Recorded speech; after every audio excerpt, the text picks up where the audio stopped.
Pre-game routine off without us? Mm-hmm. Is your pre-game routine off without us? It was great. The best pre-game I've had in a long time. 22 points for Giannis in the third quarter. Yeah. Just what did you see from him to kind of have the first half that he had and then take Well, the same thing you saw. He was just dominant. Wouldn't be denied.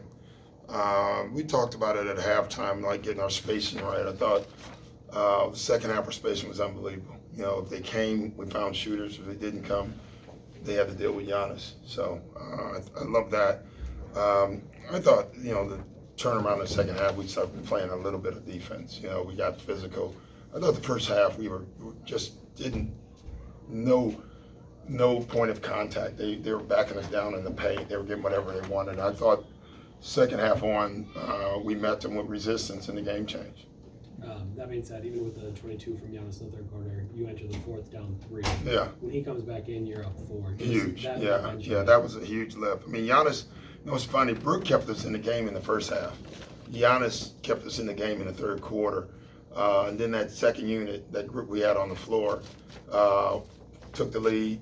And then Giannis comes back in with the lead. That's huge for us. And rested. I mean, I think we want to say we rested him all the way to the 6-minute mark. You can do that for Giannis, and he can finish with power. You're in trouble.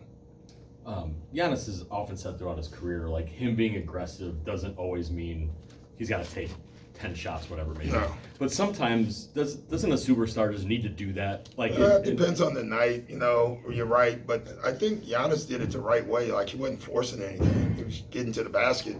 He took a couple of jump shots. He made one, made two. One I didn't like. Other than that, I can't remember any shot that he took where I thought he was trying to take it over. It was just that he was taking over. There's a difference. So. And you mentioned the spacing in the first half to, again, not to hit 50 points, a 17-point quarter. Yeah. Is that a function of, when he's doubled or tripled? Yeah, I thought that was I didn't think we played right. I think we had 17 zero-pass, plays in the first half. Second half we didn't. We moved the ball better. So, and even when we moved the ball in the first half, the ball didn't move again. Where in the second half you saw ping, ping, ping until we found the shooter. So I thought we played with better intentions in the second half. Kevin Porter Jr. Talk a little bit about this. He was huge. Yeah. Scoop was huge. His scoring, his defense. He just gives us another guy, another ball handler, another guy that can go downhill and make plays. Him and Giannis together, going downhill, the downhill attacks for us with the shooting that we have on the floor is terrific for us. Torian Prince seemed like he's your glue guy. And stuff. Yeah, he is. He's just one of those solid guys to have on your team. Kuz, 14 rebounds. Giannis and Kuz had 31 rebounds between them. We joked with Brook and said, and if you count Brook, we had 34, 36 or whatever. So, but they were fantastic. I thought Kuz down the stretch, every big play, defensively, rebound-wise, he made for us. Keon Ellis for the Kings, he was unstoppable in the second quarter himself. Yeah. He couldn't miss. Obviously, there was a discussion about him at halftime. Yeah, respect him. The kid is, you got to give him a lot of credit because it's shooting. A year ago, you let him shoot. Now he's in mid-40s from the three-point line. He's playing with great confidence.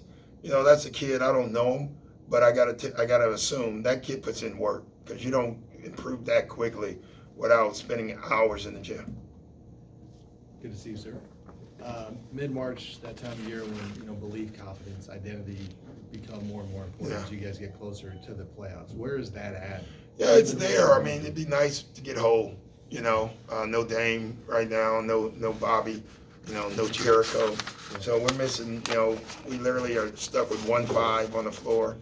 And Brook, when we take Brook out, we don't have 5. We don't have 5 on our roster.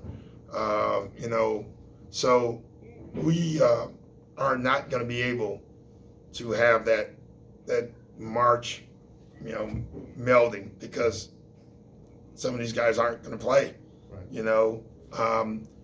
But I think we know our identity anyway. I think we know who we are. I think rotationally wise, I think we're pretty sure how we want to play, and I think we'll be fine.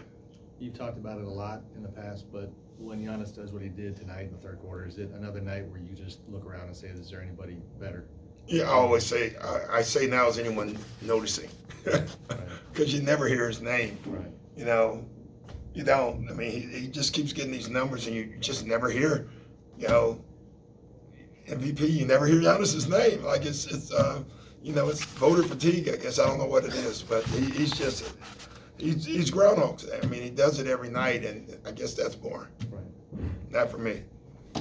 I wanted to ask you this before the game started, but and you know about coming in mid-season and taking over a team. Yeah. I just wanted to get your thought. I did it last year. Yeah. My first time. So. Right.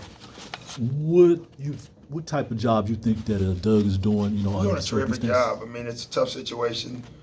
You know, the way he let Mike go was not my favorite way of doing anything in this world. I don't care what business you are.